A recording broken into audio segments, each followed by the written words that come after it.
7:37 en el territorio continental ecuatoriano, buscando la verdad y abogando por la unidad nacional en pro de la paz y la seguridad en el Ecuador.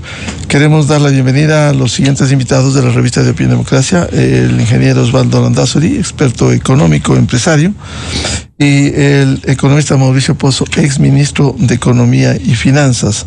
Les invitamos para analizar este tema de los subsidios, un tema tan recurrente, tan político, que no se ha podido solucionar en su totalidad.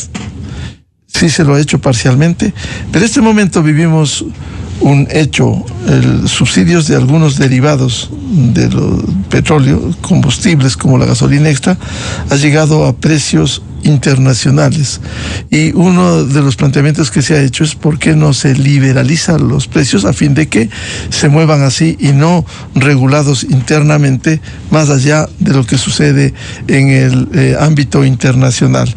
¿Cómo debiera asumirse este tema de los subsidios? Ingeniero Osvaldo Landázuri, muy buen día. Buenos días, Miguel, gracias por la invitación, un saludo. Pues indudablemente yo he sido de los que ha mencionado que los subsidios deben focalizarse en general. En el caso de los subsidios a los combustibles, pues no encuentro yo un sentido social ni tampoco de eficiencia como para que existan, es decir, los subsidios deberían desaparecer. Ahora, el problema esencial que yo veo, Miguel, es que cuando uno analiza todo lo que está pasando en la estructura de nuestro gasto, lo que yo puedo evidenciar es que cada vez, por más esfuerzos que haga la población subiendo el IVA o que eliminando subsidios, que ya eliminamos algunos, pues probablemente el mismo modelo es el que está en duda.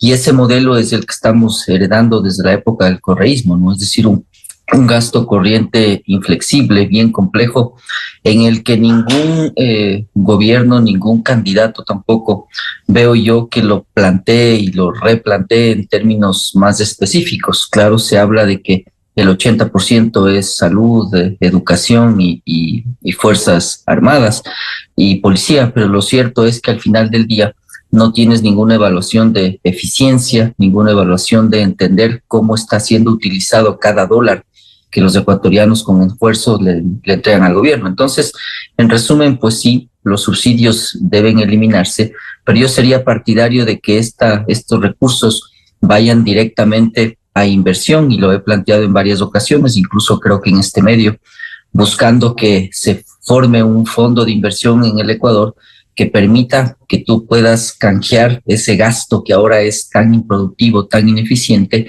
por inversión en los diferentes sectores de la economía. También hay que entender que si el sector privado no participa en este concepto, es decir, en la inversión, pues probablemente también tienes un serio problema, porque en esa línea, pues mientras más escuelas, más hospitales haces, pues te sigue subiendo el gasto corriente. Entonces, pues sí, efectivamente hay que eliminar los subsidios, hay que caminar hacia allá, pero hay que transformarlos en inversión. Ese sería mi punto de vista. Ingeniero Landázuri, ¿y cómo lograr que esos recursos vayan a la inversión? Porque penosamente esto entra a ese tonel sin fondo, la caja fiscal, y frente a las inmensas necesidades diarias que tiene, simplemente se canaliza hacia ello. Sí, es correcto, y por eso, si recordamos, pues los anuncios respecto a que el IVA se va a dedicar a seguridad o que los subsidios van a dedicarse a otra cosa, terminan siendo muy difíciles de evaluar al final del día, porque todo entra a un gran saco que no tiene una clasificación específica.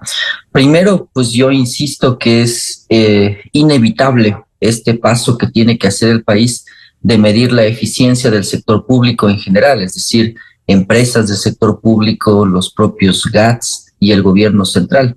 Me dirán cómo medir la eficiencia, pues yo las intervendría en muchos casos y las auditaría, por ejemplo, Petroecuador, CENEL, SELEC, es el primer paso que yo diera. El segundo paso, pues para garantizar aquello, es tratar de, yo personalmente lo que haría es un fondo, y ese fondo debería ser un fideicomiso que es administrado y evaluado por la propia CAF o por el propio BID, con un plan anual de inversiones. Para que tengamos una idea, Miguel, el año que terminó, el 2024, si bien el déficit baja, uno termina con lo mismo de siempre. Es decir, lo que sucede al final es que todas las inversiones que estaban previstas, o gran parte, digamos, en salud, en educación, no se llegan a concretar. Terminas atrasado con proveedores, termino debiendo plata y al final ajustando el déficit de esa manera. Yo creo que es un engaño general que está viviendo el país. Por eso me parece que sería importante también un ejercicio de un presupuesto base cero que le permita al Ecuador dimensionar correctamente este gran rubro que significa la participación del Estado en relación al Producto Interno Bruto. Un dato que ya se tiene es que en América Latina el Ecuador es el segundo en participación, solamente luego de Brasil. Es decir, nosotros tenemos una participación que supera el 35-36% del PIB, Brasil más del 40%, y recordemos, Miguel, que Brasil está ya teniendo que subir el IVA hasta el 28% en algunos rubros. Entonces, ahí nos damos cuenta del problema real y de fondo que está viviendo el país. Y penosamente, a propósito de lo de Brasil y el incremento del IVA, hoy vivimos un proceso electoral en donde el baratillo de ofertas, políticos demagogos ofrecen bajar sustancialmente el IVA. Incluso hay candidatos que han planteado eliminar el IVA. ¿De dónde? A esos políticos les preguntamos si quieren hacerlo eso. ¿Cómo van a financiar lo que están ofreciendo, por ejemplo, las obras, ingeniero Landazuri?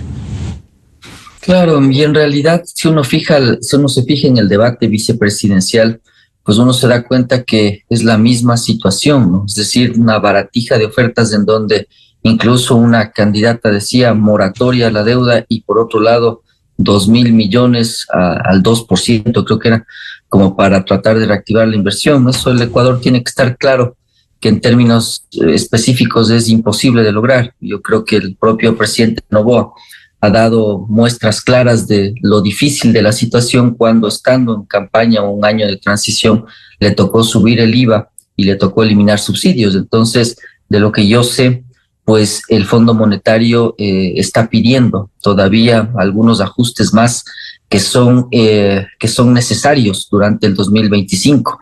Entre ellos entiendo que está una reforma tributaria y también otra vez el tema de los subsidios. Entonces, insisto, esta decisión es impostergable, pero por otro lado también veo que va a ser muy difícil políticamente y mucho más si es que el pueblo o la gente no ve que esos recursos realmente se transforman de alguna manera en bienestar, y es por eso que hay que tratar de transformarles en inversión. Por otro lado, también lo que veo yo es que hay un cortocircuito muy grande entre una serie de tributos que estamos pagando y el modelo que estamos tratando de implementar aquí en el país, por ejemplo, el ISD o el propio ICE. Entonces, esos desafíos, Miguel, los candidatos no los van a poder evitar, porque además entiendo que el Fondo Monetario tiene negociaciones de un paquete muy grande que incluye varios miles de millones de dólares, porque tenemos vencimientos de deuda este año y el que viene de manera también muy significativa. Entonces, a la larga va a ser otra vez un discurso y probablemente la excusa que tendría cualquier candidato, o el propio presidente reelecto es que le toca seguir con el fondo porque realmente no hay otra salida y porque estamos metidos ya en un plan de financiamiento que yo realmente le veo que no tiene sustituto probable como para poder conseguir recursos. Bienvenido al economista Mauricio Pozo, el ministro de Economía y Finanzas. Economista Pozo, ¿cómo manejar este año 2025? Incluso deberá hacerlo el nuevo gobierno, el que resulte elegido. El tema de los subsidios, que ha sido un problema recurrente, pero que este momento, por ejemplo, la gasolina está en niveles internacionales. Quizás es la oportunidad de liberalizar los precios. Muy buen día, economista Pozo. Buenos días, Miguel, gracias por la entrevista. Tal vez empezar indicando que nosotros siempre debimos establecer un sistema donde el precio lo fije el mercado internacional, como es en la gran mayoría de países. Esa es la realidad. Nosotros, como sabemos, importamos la mayoría del derivado y no tiene sentido dentro de lo que es una decisión de política económica estar atado a un precio que no se controla y al mismo tiempo subsidiar el precio del mismo en el mercado nacional.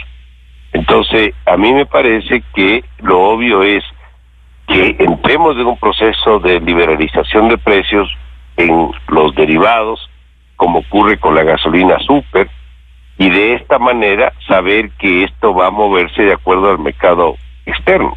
Subirá unas fechas, unos meses, bajará en otras, pero eso me parece que es lo fundamental. Y dejar fiscalmente de gastar en el subsidio, que obviamente es un contrasentido porque no cumple ninguna de las características de un subsidio eficiente, porque no está focalizado, porque no es temporal.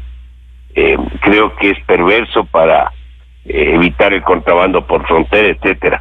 Y además ir caminando gradualmente a que el otro subsidio, que es el más grande, del diésel, se lo vaya también eliminando. Ese es un subsidio que le representa al Estado cerca de 2.000 millones al año. Por razones políticas no se ha topado el mismo, pero ahí se puede de alguna manera compensar a los sectores que eventualmente tendrían algún impacto, por decirle el transporte de personas o de carga, o la pesca artesanal, con algún subsidio directo, pero a ellos, y no un subsidio abierto, que es lo que tenemos en este momento, encima alimentando, como mencioné, un problema de contrabando con los países vecinos, donde obviamente el diferencial de precios es muy grande. Así que sí, yo creo que este es uno de los temas, Miguel, que tiene que abordarse en el siguiente gobierno para poder tener una suerte de limpieza de algo que le representaba al país mucha plata. El subsidio a los derivados, el otro día hice algún número, desde el año 2000 a la fecha, esto ha costado más de 45 mil millones de dólares. Y si esto habría sido bueno para los pobres, pues no habría pobres, lo cual no es la realidad. Así que hasta ahí un poco este comentario, Miguel. Economista Mauricio Pozo, si se liberalizó la gasolina súper, ¿cuál sería la implicación este momento que está a los niveles internacionales la gasolina extra?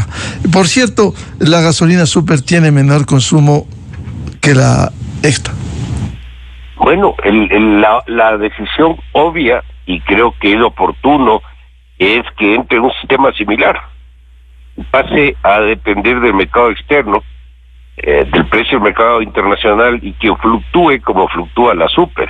La súper efectivamente ha bajado la participación, tenía una participación más alta entre el 10 y el 15, ahora entiendo que no es mucho más allá del 5. Obviamente porque es un valor por galón mucho más alto que el resto de derivados. Pero el esquema que usted me comenta del tema de la gasolina extra, yo creo que debería ser exactamente el mismo. Fíjese algo, Miguel, no es que nunca se ha hecho nada. En la pandemia, en el año 20, que yo estuve en el ministerio, estábamos con un esquema de ajuste gradual de los derivados, incluyendo el diésel, del 5% mensual. Después, por razones de distinto orden, se bajó al 3%, pero se mantuvo el ajuste gradual. Eso pasó al gobierno siguiente de Guillermo Lasso, y después el expresidente Lasso lo levantó por alguna razón que hasta ahora no me queda claro. Y claro, se volvió un problema retornar ese proceso. Pero ¿cuál era el objetivo de ese ajuste gradual? Exactamente lo que estamos conversando, llegar al valor y al precio internacional, y a partir de ahí que esto fluctúe como es en la gran mayoría de países. Ahora, un tema que le planteaba al ingeniero Osvaldo Landazuri: ¿cómo lograr que esos recursos adicionales que entran a la caja fiscal se destine a inversión, a desarrollo, y no vaya a ese tonel sin fondo que se distribuye frente a las necesidades, cumplimiento de pagos atrasados, etcétera? No sabía que estaba Osvaldo ahí, le saludo. A ver, tal vez empezar o añadir lo siguiente. La estructura del presupuesto es una de las reformas que hay que cambiar, y hay que iniciar un proceso de cambio, porque efectivamente el espacio que le queda para inversión es un espacio absolutamente marginal. Yo hasta me atrevería a decirle que de un presupuesto de 35 mil millones de dólares, menos de 1.000 millones en gasto de inversión hace ver que el Estado, a través del presupuesto, dejó de ser un promotor de desarrollo. Todo se va en todo el resto. ¿Qué es todo el resto? Nómina, gasto operativo del Estado, pago de deuda pública, subsidios, todas las transferencias que hace el presupuesto para los perceptores de recursos, y que está, por cierto, algunos de ellos normados por la propia Constitución, que el año 25 hay que entregarle el 6% del PIB de educación, sin rendición de cuentas, sin metas, que no sabremos y no hemos sabido tampoco hasta la fecha en qué se ve esa plata, 4% para el sector de la salud, el 20% del ingreso tributario de los GATS, el 10% del ingreso petrolero también a los GATS, sin ningún tipo de rendición de cuentas tampoco. Es decir, yo creo que ahí hay que depurar mucho cuánto se va en actividades que no son, a mi criterio, parte del rol del Estado, las famosas empresas públicas del Estado administrando telecomunicaciones, metido en petróleo que le ha ido pésimo, administrando hidroeléctricas. Es decir, yo creo que ahí hay mucho por hacer. Esa reforma se requiere precisamente para hacer lo que usted bien anota, que los fondos que ingresen por distintos conceptos de manera regular al presupuesto se destinen para la inversión también, porque fíjese, la inversión del Estado termina al mismo tiempo contratado al sector privado, casi todo en infraestructura, y eso obviamente que ayuda para la reactivación económica, pero con esa estructura del presupuesto tan rígida que no tiene espacio para nada, el Estado se ha ido convirtiendo en un observador pasivo de la actividad económica. Y otro tema que planteaba el ingeniero Osvaldo Landazuri respecto del IVA, y citaba el caso de Brasil. Penosamente en el Ecuador, hoy que estamos en el baratillo de ofertas en la campaña electoral, ofrecen incluso reducir el IVA, y algunos son de la tesis de eliminar el IVA. La pregunta que formulamos es: ¿cómo entonces se financia lo que ellos mismos prometen en el baratillo de ofertas, economista Pozo? Esto yo creo que es más un discurso de campaña que una realidad. El principal ingreso del presupuesto del Estado es el IVA. Es el recurso que mayores fondos aporta al presupuesto del Estado. Si no recuerdo mal la cifra, debe estar un poco más de 6.000 millones al año. Es decir, eso creo que es un tema que no se lo puede dejar de lado. Segundo, el IVA, a pesar de no tener un impacto directo redistributivo como sí es el impuesto a la renta, el IVA genera una capacidad de control de las finanzas públicas, en el sentido de que es casi imposible evadir el IVA. El impuesto a la renta se dan vueltas ahí para buscar una forma de evasión, pero en el caso del IVA es muy complicado y muy difícil. Me parece que le da una liquidez permanente al Estado. No es el caso del impuesto a la renta, que usted tiene que esperar los meses de marzo, abril para poder recibir el impuesto del periodo anterior. El IVA le da todos los meses liquidez, le da flujo. Entonces tiene múltiples beneficios. Ahora, que eso pueda ser, como le diría, mejor focalizado, mejor dirigido, probablemente sí. El IVA aplica para la canasta básica, por ejemplo. La canasta básica no tiene IVA. Algunos rubros sí tienen y podría repensar. Pero de ahí pensar en una reducción, creyendo que con eso se va a reactivar la economía. La gente no demanda cosas, no porque el IVA está alto en el 15 o antes en el 12, sino porque no tiene trabajo, Miguel, tampoco tiene el financiamiento adecuado, no está en condiciones para poder demandar más. Entonces no es un tema de la tasa del IVA. Así no se busca reactivar la economía. Esto se reactiva cuando la gente tenga empleo. Es la única manera de encontrar una mejor ruta. Ingeniero Osvaldo Landazuri, al hablar de los derivados del petróleo, ¿cómo enfrentar los desafíos en el nuevo gobierno con el sector petrolero. No olvidemos que ha caído sustancialmente la producción petrolera. Si a eso sumamos decisiones del pueblo en una consulta popular de cerrar el bloque, en el bloque 43 de explotación en el Yasuní, incluso se está exigiendo, porque esto es parte de un proceso para el cierre, hay una exigencia ya de los Yasunidos en la Comisión Interamericana de los Derechos Humanos para que le observe al Ecuador por el incumplimiento de esto, como si habría que cerrar los pozos de la noche a la mañana. Esta es una situación compleja frente a un sector que se ha ido deteriorando. Sí, sí, y en realidad el petróleo ya ha pasado a ser también un actor menos relevante también en el presupuesto general del Estado. Yo soy más amigo de un modelo parecido al de Guyana, donde la participación privada es la que predomina. Ahora, de todas maneras, creo yo que me inclinaría más también a que Petroecuador tenga un rol que siendo estatal, es decir, siendo parte del patrimonio del país, pues se maneje como una empresa privada, es decir, tal como pasa con Codelco, por ejemplo, en Chile, que sin haber sido privatizada, tiene un directorio que es independiente, está alejado completamente de la política y por otro lado está, por ejemplo, cotizando en bolsa y eso exige una serie de información, de auditorías que realmente se vuelven una camisa de fuerza. Y eso no se riñe, no implica que el sector privado no participe de manera activa en lo que tiene que ver con la producción petrolera y con la exploración, porque la otra arista, el otro problema que se ve claramente ahí es que el sector público ya no puede invertir, y al no poder invertir, indudablemente, como bien decía Mauricio, no se genera empleo. Entonces, la base primaria para generar empleo es, además de las leyes laborales, la inversión. Entonces, lo que sucede es que ahora me parece incluso que es por fuerza, Miguel, que el modelo ecuatoriano de explotación y de comercialización de su petróleo tiene que cambiar, insisto, por fuerza, porque no hay plata.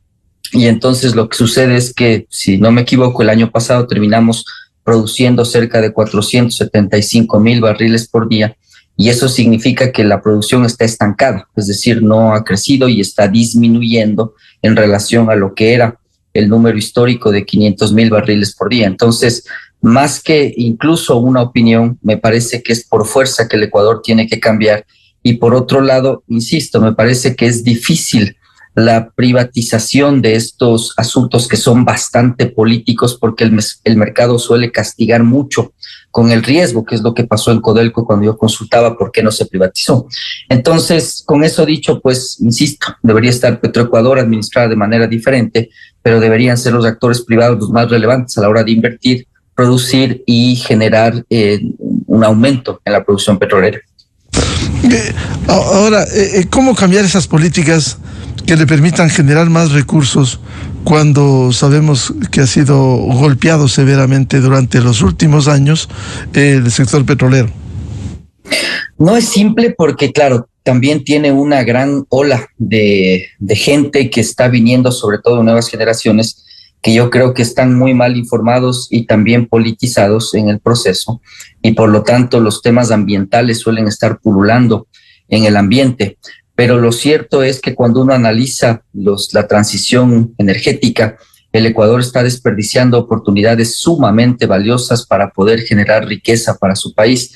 Y en esa línea, claro, lo primero, Miguel, y retornando a la pregunta inicial, ojo que hay que eliminar los subsidios, porque si no, ¿qué sentido, qué lógica tiene que uno pueda conseguir recursos para invertir? Jamás lo va a poder hacer si luego está subsidiando lo que produce.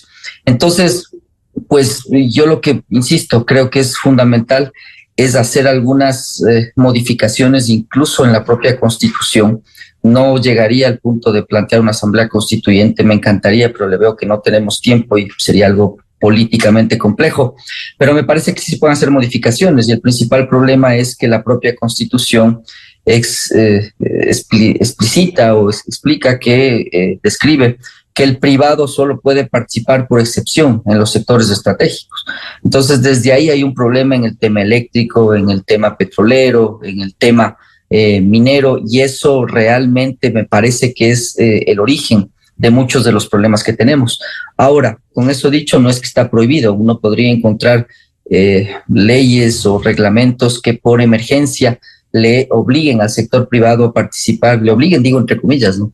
Le obliguen al sector privado a participar en estos sectores estratégicos para poder encontrar un camino que no solo aplica al petróleo, insisto, la electricidad es el otro ejemplo, Miguel. Ahí se da cuenta uno claramente que 16.000 millones de dólares, que es el plan de inversiones que tenemos hasta el 2032, me parece, realmente no va a poder hacer el Estado. Entonces, el sector privado tiene que participar, tiene que hacerlo a través de un sistema de reglas que esté bien claro, tiene que ser transparente. Por eso, si usted quiere concesionar pozos, si quiere concesionar activos, me parece que lo esencial es la información y la transparencia en ese proceso para que el sector privado sea el que impulse la inversión y realmente pueda hacer que la producción petrolera, o que la electricidad, o que la generación, la transmisión, realmente dejen de ser un problema en el Ecuador.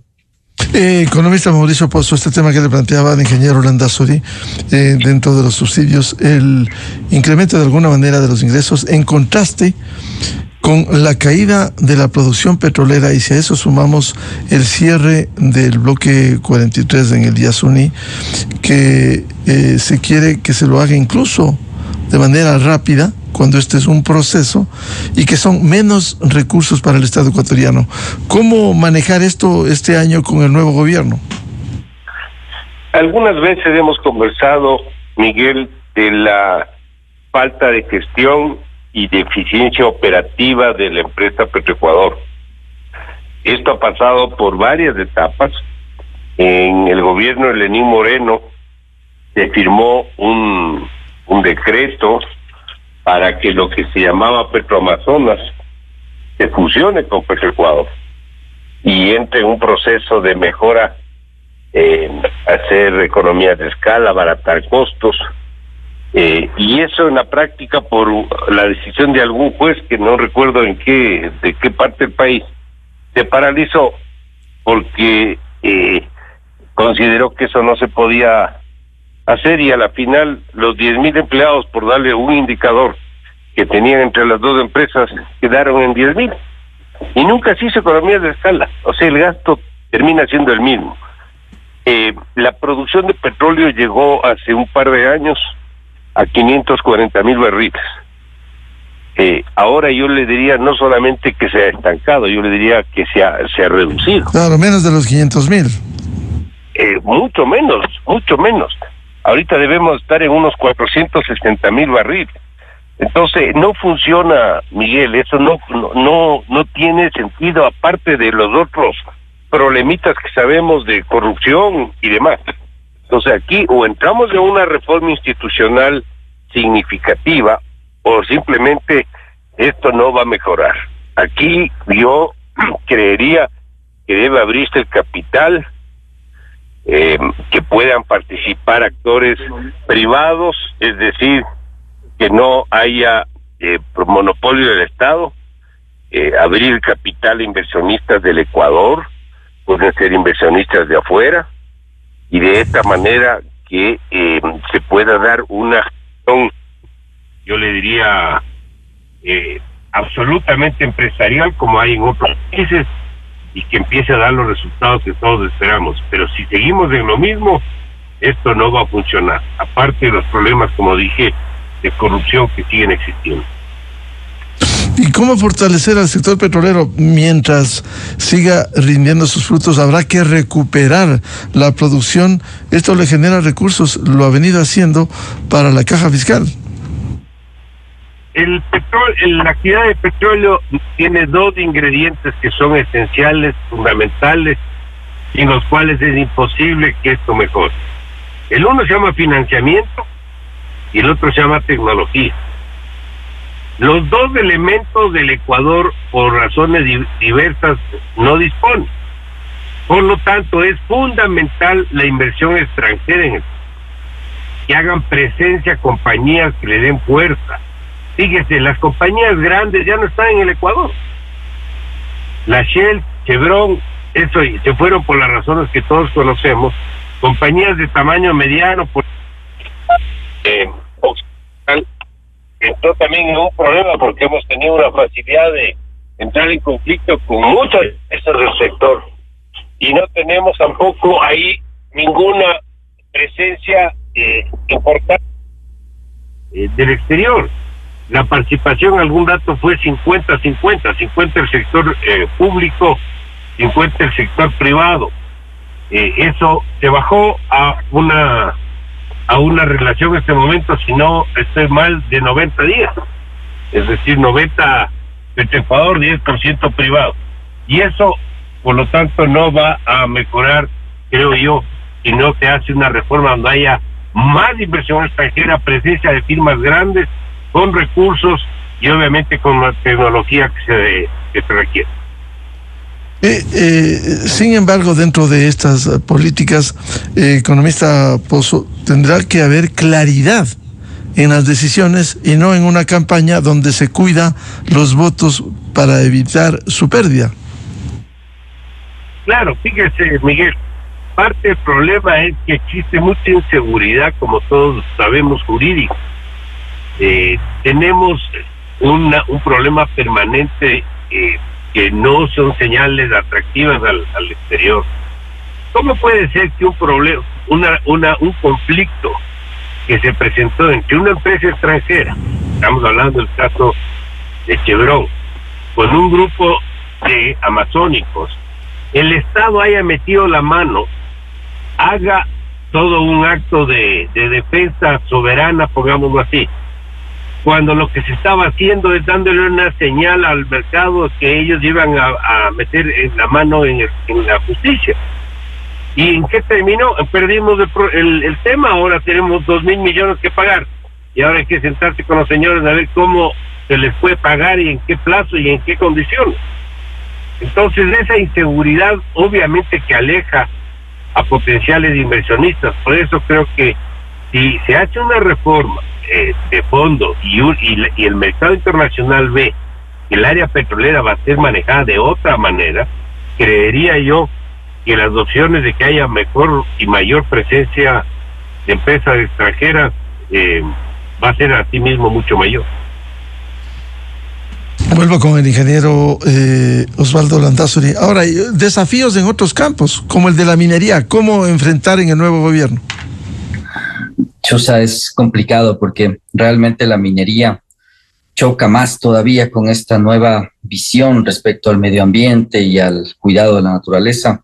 Y en realidad creo que este tema de las consultas y sobre todo la falta de información y la politización de las mismas hacen que al final el Ecuador termine disparándose en el pie.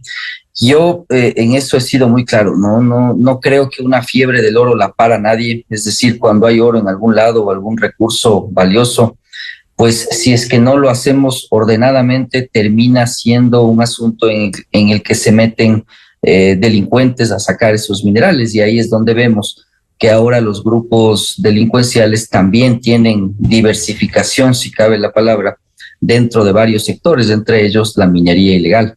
Entonces, pues, si me preguntan, Miguel, pues yo creo que el asunto es imposible de rechazar para el país, aprovechar esa riqueza. Lo que hay que hacer es tratar de entender cómo una campaña de comunicación, una campaña de relaciones públicas sumamente fuerte, tanto del gobierno como de las empresas mineras, realmente le enseñan al país que hay cómo sacar los minerales de una manera amigable con la naturaleza.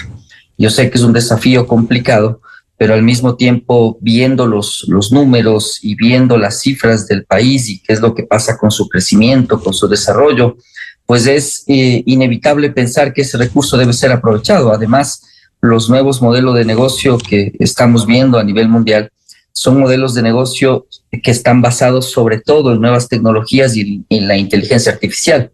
Entonces se ven empresas como Nvidia, se ven productores de chips a nivel internacional que son las que están marcando la pauta en términos de crecimiento en los índices bursátiles más importantes en todo el mundo, Miguel. Entonces, en esa línea, subir al Ecuador dentro de esa nueva tendencia, al menos a través de la provisión de materias primas, es un primer paso racional como para delinear una estrategia de desarrollo que incorpore al Ecuador en este nuevo mundo, que realmente es un mundo muy diferente al que habíamos visto antes. Entonces, hay que sacarlos, o sea, hay que encontrar la manera de sacar esos minerales y que sea de forma ordenada. Y lo otro, entender que el mundo está requiriendo esta nueva visión para poder insertarse en una economía distinta a la que habíamos visto años atrás. Economista Mauricio Pozo, este tema de la minería, ¿cómo debiera afrontar el nuevo gobierno a sabiendas de que es un renglón muy importante? Estamos sentados sobre los minerales, haciendo, por cierto, una explotación formal, racional, controlada, con respeto al medio ambiente, pero hay sectores políticos que en el discurso es mejor dejar los minerales bajo tierra, a sabiendas de que hay otro sector informal que extrae el oro y los minerales de manera irracional, incluso vinculados a sectores delincuenciales, como nos recordaba el ingeniero Landázuri.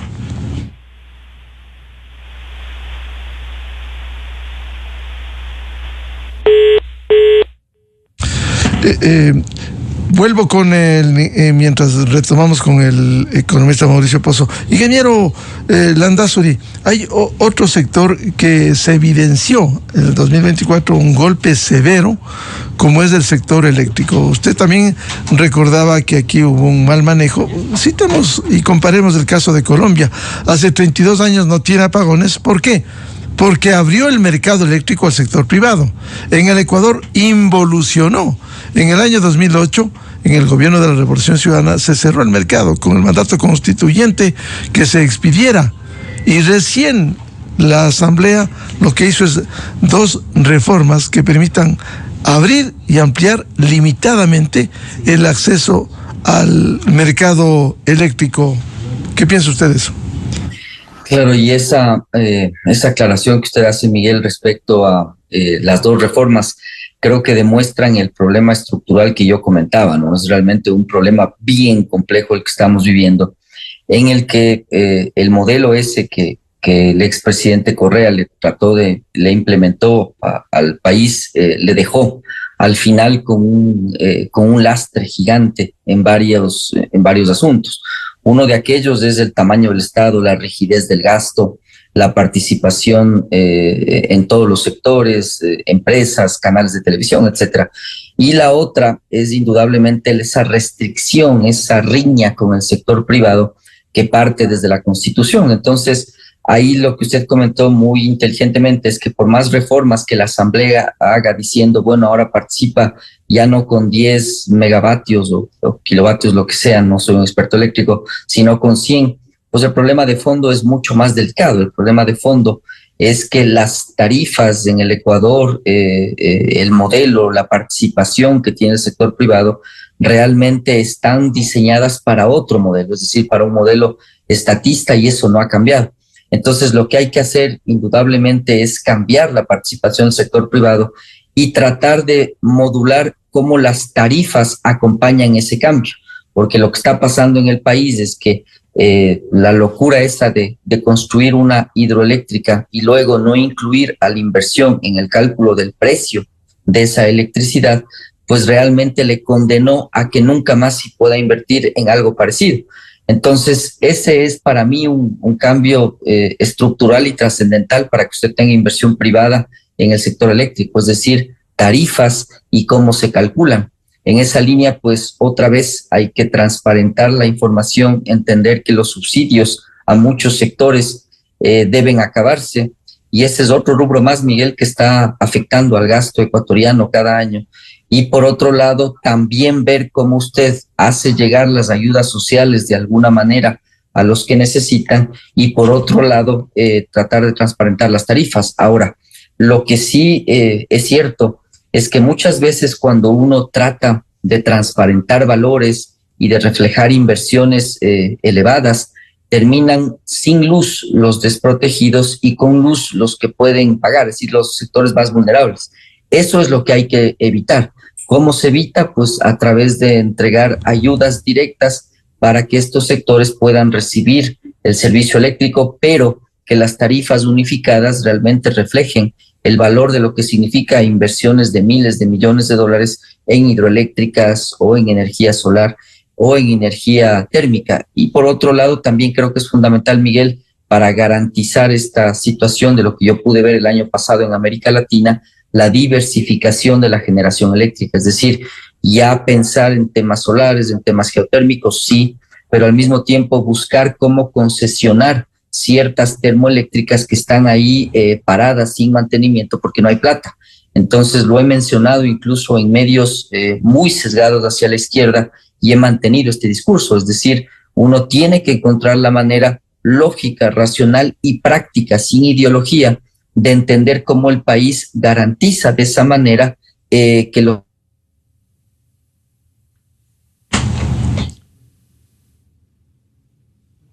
Vuelvo con el economista Mauricio Pozo. Planteábamos el tema minero, economista Pozo. ¿Cómo asumir en el nuevo gobierno un tema tan importante que le deja recursos al Estado ecuatoriano vía impuestos y combatir a la minería informal, a quienes extraen irracionalmente los minerales en condiciones que incluso les ha vinculado a bandas criminales? ¿Cómo afrontar esta política para impulsar a la minería en el Ecuador? Bueno, esa no es una pregunta simple, Miguel, no es un tema fácil por varias razones, ¿no? Primero, la propia presencia de sectores contrarios totales al tema minero. Eso le hace políticamente difícil, sobre todo a los sectores políticos que no quieren que ningún anuncio o decisión les complique su posibilidad electoral. Entonces ahí tenemos un problema. El segundo es que la minería sigue siendo un sector muy atractivo, igual que el petróleo. Y el Ecuador tiene un potencial enorme ahí. Ahí me parece que hay que hacer una suerte de combinación de decisiones. La formalización de industrias que no están formalizadas dentro del sector, la eliminación de cualquier tipo de actividad que vaya contrario a la preservación del medio ambiente. Las pequeñas son las que lamentablemente más problema generan, más reacción ecológica adversa tienen, porque no tienen la tecnología, cosa que no ocurre con la gran empresa. Pero yo creo que de manera paralela a otras actividades sí creo que hay algunas decisiones que se pueden adoptar. En primer lugar, creo que el costo de producción en el Ecuador, un cambio en el mismo puede ayudar a que haya inversión extranjera, no solamente en minería, sino también en otras. Donde hay un cambio, por ejemplo, esencial en el tema laboral. Como sabemos, ahí perdimos la opción del trabajo por horas. Era un cambio, hay muchos otros que tendrán que hacerse, pero yo creo que el gobierno próximo tiene que insistir en ello. Ese es un problema enorme que sigue estando presente. Segundo, los costos de importación en el Ecuador son elevados, muy por encima de los vecinos. El arancel promedio aquí más que duplica el que tiene Colombia y Perú. Por lo tanto, aquí importar materias primas, bienes de capital, bienes de consumo, etcétera, es mucho más oneroso. Y para una inversión extranjera que tenga que utilizar insumos importados de alguna naturaleza, le encarece su actividad y por lo tanto es menos atractivo venir al Ecuador. Entonces usted tiene ahí un par de decisiones que podrían ayudar, aparte de las propias del sector, para buscar reanimar, porque como lo explico, sigue siendo una actividad muy rentable y muy atractiva para cualquier inversionista. Eso en el tema minero. Y en el tema eléctrico, de lo que tanto hablamos el año pasado por los apagones, cuando comparábamos y le preguntaba a Osvaldo Landazuri la experiencia del vecino del norte. Colombia hace 32 años no tiene apagones. ¿Por qué? Porque abrió el mercado eléctrico al sector privado, a diferencia del Ecuador, en donde en el 2008, en el gobierno de la Revolución Ciudadana, lo que se hizo es expedir un mandato constituyente que cerró, que bloqueó, y pasó a manos del papá Estado, que simplemente ya sabemos cómo se manejan, al menos en el sector eléctrico, allí estuvieron las consecuencias. Economista Mauricio Pozo. Bueno, los temas se repiten, Miguel. O sea, estos temas son medios denominadores comunes para muchas actividades. La actividad de la energía eléctrica en general es una actividad empresarial. Es una actividad que tiene que estar sustentada en principios de eficiencia, en principios de resultados, con objetivos, con normas de operación del mayor estándar. Y eso, lamentablemente, por razones diversas, no la tiene el Estado, eso lo tiene el sector privado. Y aquí le seguimos metiendo al Estado para el tema de la generación, le seguimos metiendo al Estado para el tema de la transmisión. Es decir, no hay una voluntad política que cambie eso, y eso se repite en las otras que estábamos comentando. Las telecomunicaciones, ¿qué hace el Estado vendiendo gasolina? El tema de la hidroelectricidad, parte de los problemas de energía que hemos tenido es también el resultado de una mala administración y una mala gestión. Entonces ahí, si nosotros en el Ecuador no tomamos una decisión de que hay ciertos roles y competencias que el sector privado lo hace mejor, porque esa es su naturaleza, esa es su esencia, y no el Estado, vamos a seguir dando botes y no vamos a tener la presencia de inversión extranjera que se requiere.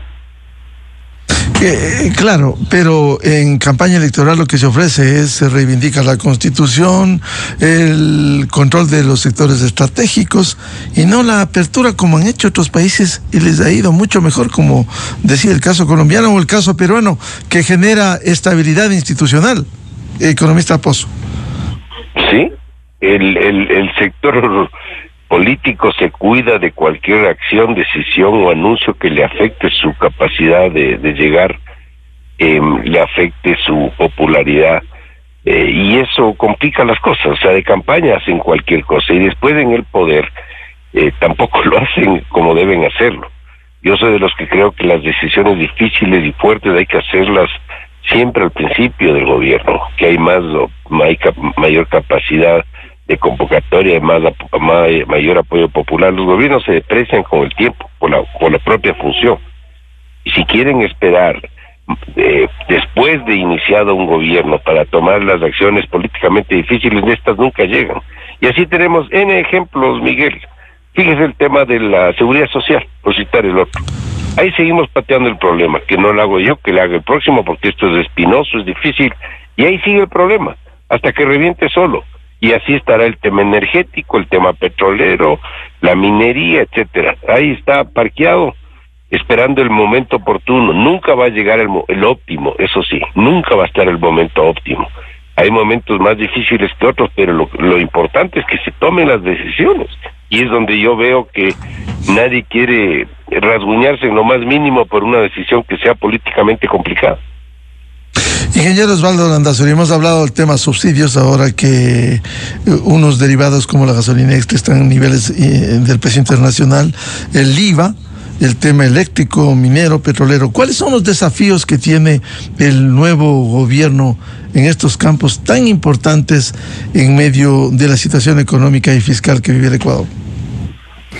Yo creo que el principal desafío, Miguel, es entender que este modelo no ha cambiado, creo yo, y probablemente a los políticos tampoco les interesa que cambie, ¿no? Es decir, es un modelo clientelar claramente establecido en el país, en donde pues los que llegan se acomodan a tener empresas públicas, canales de televisión, y pues luego se vuelve un asunto favorable incluso para lograr votos en la asamblea, etcétera. Entonces, creo que el primer desafío va a ser entender que el Ecuador va a ser sostenible, perdón la redundancia, solamente si es que tenemos un modelo de desarrollo coherente, consistente. Lo primero, un tamaño del Estado que hace sentido con el tamaño de la economía.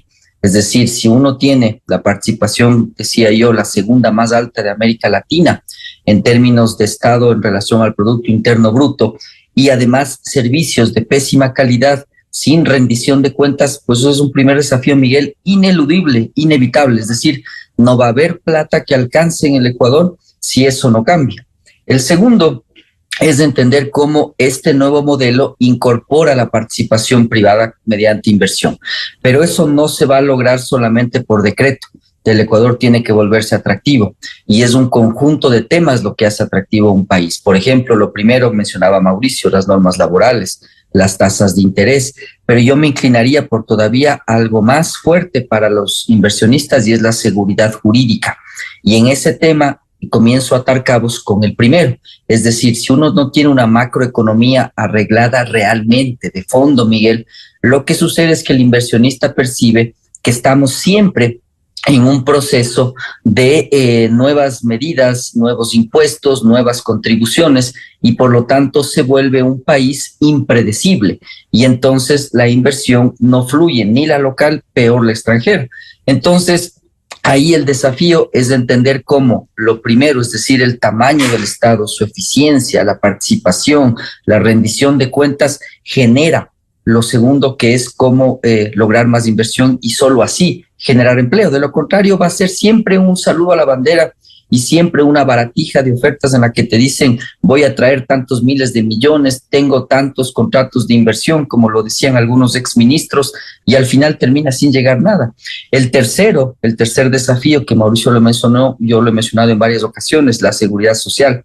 Yo creo en una seguridad social moderna en donde el IES pueda competir, en donde el ciudadano pueda entender distintas alternativas y para eso lo que yo partiría haciendo es una auditoría a la seguridad social separándola de la salud, porque en lo que yo he estudiado y he visto a nivel mundial, pues el Ecuador me parece que es el único que tiene esos dos riesgos combinados.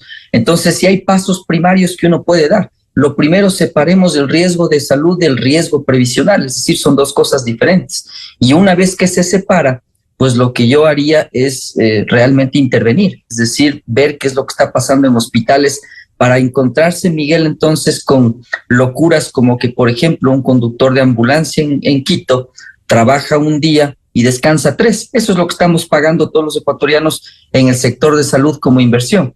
Yo creería que con esos 3 grandes temas que mencioné, realmente puedes tener una visión distinta de lo que sería un país con un modelo de desarrollo que me parece que hace más sentido con la realidad actual. Economista Mauricio Pozo, los desafíos que tiene el nuevo gobierno, nuevo año, nuevo gobierno en estas condiciones. Este año del gobierno del presidente Noboa ha sido un año que en materia de la estabilidad ha ido de menos a más a mi criterio. Al principio no tenían claro cuál era el norte a seguir y cuál era la profundidad del problema. Se han ido dando cuenta y claro, han ido tomando decisiones. Ahí está el tema del IVA, está el tema de las gasolinas, el acuerdo con los multilaterales y todo lo que se viene hacia adelante. En ese sentido, uno de los desafíos y retos del nuevo gobierno, cualquiera que este sea, es mantener el apoyo internacional y el acuerdo, porque eso facilita el financiamiento y es una señal internacional que obviamente ayuda. Pero eso es algo de darle perseverancia y continuidad, pero hay que hacer todo lo que no se ha hecho, que son las reformas. Las reformas no se han hecho y es lo que estamos conversando en este momento. Tiene que meterse en el tema de los subsidios, tiene que meterse. En el problema del tamaño del Estado, tiene que meterse. En el rol del Estado en actividades que no son de su propia competencia, tiene que meterse. En la reforma de la seguridad social, y estoy de acuerdo con Osvaldo, hay una excepción casi en la región de lo que es la seguridad en el Ecuador, que se está metido también en el área de salud. Hay que tomar una decisión. El área pensional necesita reformas y de fondo. El tema que había mencionado de los costos de importación para el Ecuador, la reforma laboral, todos son esos ámbitos que no hemos avanzado y caen dentro de lo que se puede denominar reformas estructurales y que tiene que ser parte de los desafíos y los retos de una siguiente administración de gobierno. Ojalá lo adopte y hay que tomar en cuenta algo adicional. Fíjese que una gran mayoría de decisiones no dependen de la Asamblea, dependen del Ejecutivo, por lo tanto el Ejecutivo debe tener la convicción y la fuerza para poder empujar estas reformas. Caso contrario, vamos a seguir lamentablemente donde estamos. ¿Qué es donde estamos? Un país estancado. Ya va a salir la cifra cuando salga del año 24, todos vamos a ver que la tasa de crecimiento del PIB va a ser negativa, es decir, fue un año de recesión económica. que vamos a seguir en esto así. Son 10 años que este país no crece y 10 años que no ha dado opciones de empleo a la gente, que es la única manera de salir de la pobreza. Entonces creo que ahí están, los mayores desafíos y los mayores retos. Claro, esto pasa por liderazgo y por decisión política más allá de los cálculos electorales, porque el país necesita estabilidad, políticas de Estado. Por ejemplo, el tema de la seguridad social. Este modelo es insostenible. Ha habido aportes como para reformar el fondo de pensiones, pero si esto no se asume con responsabilidad, simplemente vamos a la debacle, porque es, insisto, insostenible en estas condiciones. Así es, Miguel. Además, fíjese que el tema de la seguridad social tiene múltiples aristas y múltiples derivaciones. No es solo un problema de la seguridad social, es un problema fiscal, porque ahí está el tema del aporte del Estado. Claro, le va a repercutir. Si usted le proyecta hacia adelante, va a ser impagable. En poco tiempo va a ser 4 o 5 mil millones de dólares. Y ahí, así le pongan la pistola en la cabeza, el Estado no lo va a poder cumplir. Y la seguridad social en sí misma tiene problemas. Para empezar, con la propia estructura administrativa, es una institución con 38,000 personas, eso es imposible manejar. Entonces, sí creo que tenemos múltiples cosas que avanzar. Aparte de eso, le quita espacio fiscal para la inversión de infraestructura, por ejemplo, el tema de no tomar una decisión de la seguridad social, es decir, tiene aristas y derivaciones en múltiples ámbitos. Bien, muchas gracias por aportar a este análisis al ingeniero Osvaldo Landázuri, analista económico, y empresario, y el economista Mauricio Pozo, exministro de Economía y Finanzas. Muy amables, Osvaldo y Mauricio, por aportar a este debate. A la hora. Un gusto, Miguel. Un saludo a Mauricio. Muchas gracias. Vamos a una pausa publicitaria, 8:34 minutos en el territorio continental ecuatoriano, y volvemos con el gerente general del Banco del Pichincha, Santiago Valles, para hablar de un tema importante.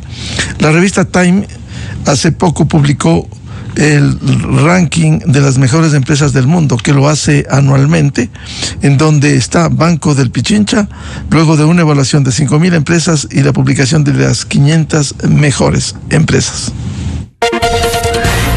Desde 1984 con Gonzalo Rosero, la revista de opinión Democracia. Siempre líderes, siempre confiables. Enseguida regresa Miguel Rivadeneira.